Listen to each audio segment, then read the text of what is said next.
still here at Chibi's place, and we thought today would be a good opportunity to tell you how to survive in Japan in the winter. It's sad and cold. Depressing. It's hard to survive in Japan in winter, but we can do it. We can make it true.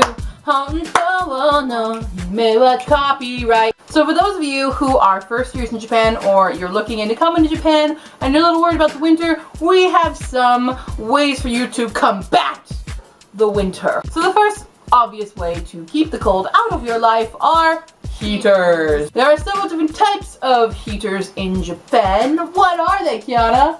There is the Aircon. Aircon, which is expensive to use. If you keep it on low, maybe not so expensive, but when you keep it on like high, like right here, this room, might be a little expensive. But we're only using one aircon, so it doesn't really matter. And if you want to use your aircon, you need to have all the doors shut in your place. And it sucks when you have to leave that room and then you go into the other room and you're like, oh my god, it's so good! Even just going from this room to her room way in the back is like, oh, my fingers will fall off. So what's the second one, Chibi? Electric space heater. Electric space heaters are very cheap, but they're also usually rather small. You can get big ones, but they don't actually do a lot.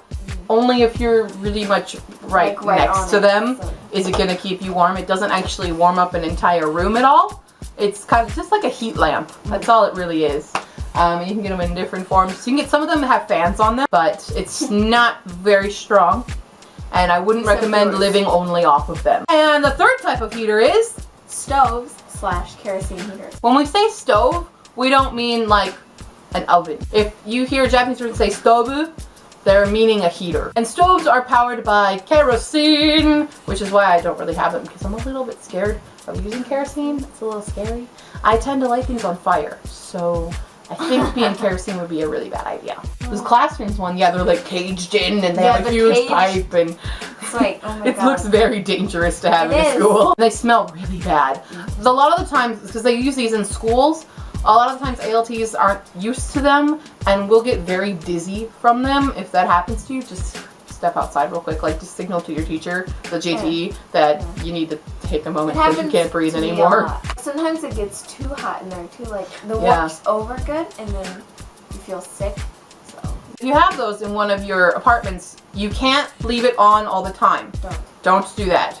You will die. Be careful. You will suffocate yourself and die. If you do want to leave it on for a long time, open the window. You leave it on for maybe an hour in your apartment and then turn it off and you're warm and you're good. They're the most powerful of heater selection. And now Chibi has a fourth type of heater that I've honestly never heard of, but she has them in her school. It's called like a blue heater, they've told me. It's kind of like electric stove.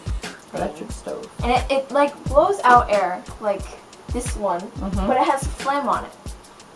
And it still like glows. And it's like a fan too. It's like a fan flaming electric stove. Electric stove. The fifth type of heater, technically, but it's really its own thing, is the kodatsu. Kodatsu! I don't have one. I do. What's a kodatsu, Chibi? A table. Yeah. And with a blanket on it. And it's got a heater in the bottom. The blanket keeps the air in, so it's really warm. Yeah. And you can like do it to warm your feet up and stuff. A lot of people try to sleep under them. It's not technically safe to do that because you might light yourself on fire. A lot of people will sit at the kodatsu and eat mikan. That's a thing here. Yeah, mikan's supposedly good for your face. I don't know why. That's what my teacher told me. Clearly I need to eat more mikan then. Kodatsus are amazing. They are rather expensive, but they're totally worth it. I can live under my kodatsu. Yeah, every time I would come over there, she's like, I'm under my kodatsu. Sitting on her laptop or watching a movie. Hey Kiana, could you go grab me that? And I'm like, okay. I don't want to get out from my kodatsu. Can you go get me? Then I go under it, and then it's like, no. Well, now you're gonna go home. You call your mom. I'm gonna stay at Stephanie's tonight. Here's a trick that a lot of ALTs do to keep the cold out of your apartment, because Japanese houses, as we all know from multiple times complaining about it, have no insulation. The cold just really passes right on through those walls. But to combat this, you can use bubble wrap. You put bubble wrap on your windows. You tape them down. It helps keep the cold out. And it kind of gives it a cool lighting effect when the sun's shining through the bubble wrap. It's kind of cool. Next up is Kaido. Kaido. What is Kaido? It's a hand warming thing. Yeah, it's a heat pack. It's a heat pack. It's just a heat pack. You know the hand warmers? You can get them in various forms. You can get them sticky too. They're not like the insides are sticky. So be careful with the haru and haranai type. Yeah, you have to be careful because if you see nai and hiragana on it, it means no, you're not going to.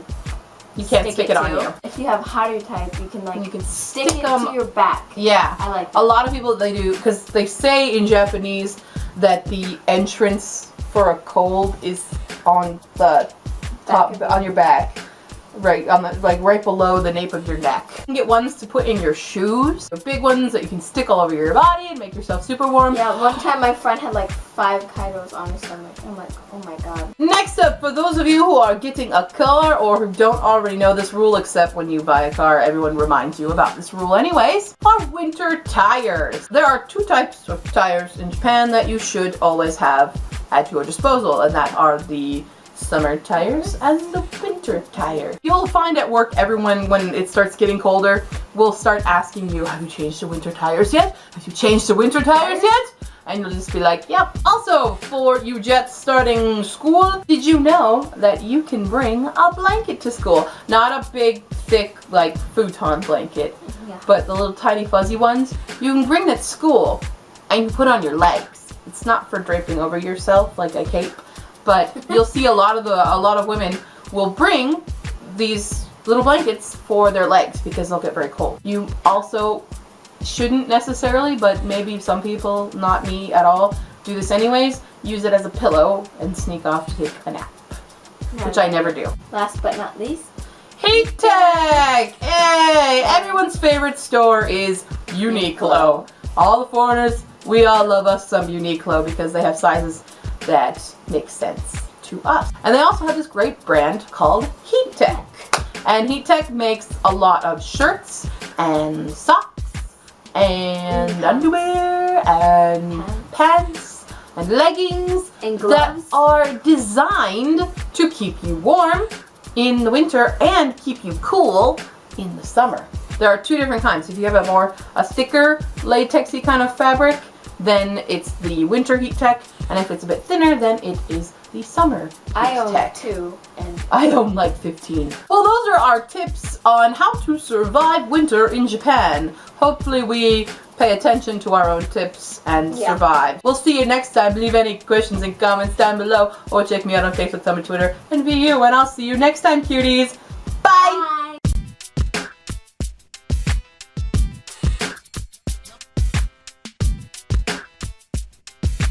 But if you see the roo, that means just I have a text. that. What are you? Okay, she's cray cray.